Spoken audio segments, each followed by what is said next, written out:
আসসালামু আলাইকুম ভিউয়ার্স। তো আপনারা অনেক দিন ধরে আমাকে ফোন দিয়ে জানতে চেয়েছেন যে ডিজে অ্যাকশন 3 এবং অ্যাকশন 4 গুলো কবে আসবে। তো ফাইনালি চলে এসেছে আমাদের কাছে প্রোডাক্টগুলো। তো প্রাইসেও কিছুটা পরিবর্তন এসেছে। তো চলুন দেখানো যাক কোন প্রোডাক্টের প্রাইস কত আছে। তো অ্যাকশন 4 এর প্রাইস কম্বোটা এই মুহূর্তে পড়ছে হচ্ছে ৪১,০০০ টাকা, আর অ্যাকশন 4 স্ট্যান্ডার্ডের প্রাইস পড়ে হচ্ছে ৩৫,০০০ টাকা। তারপর এখানে আমাদের কাছে আরও আছে যে অ্যাকশন 3 স্ট্যান্ডার্ডের প্রাইস পড়ে হচ্ছে ২৯,০০০ টাকা।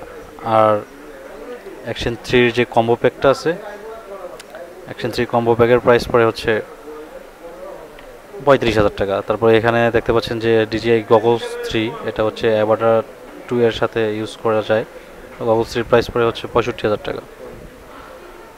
তারপর আমাদের কাছে আরও কিছু গিম্বল আছে, ডিজিআই অজমোবাইল 6, এটার প্রাইস হচ্ছে ১৪,০০০ টাকা। তারপর আছে হচ্ছে ডিজিআই অজমো মোবাইল এসি। তো অজমোবাইল এসিটার প্রাইস পড়ে হচ্ছে ৯,০০০ টাকা। প্রোডাক্টের জন্য অথবা যে কোনো ধরনের ইনফরমেশনের জন্য আপনারা সরাসরি ডিসক্রিপশনে দেওয়া ফোন নম্বরে আমার সাথে যোগাযোগ করতে পারেন, হোয়াটসঅ্যাপে অথবা কলে। তাছাড়া আমাদের কাছে আরও বেশ কিছু প্রোডাক্ট রয়েছে, যেমন ডিজিআই পকেট 2 আছে, পকেট 2 কম্বো আছে, পকেট 3 কম্বো আছে।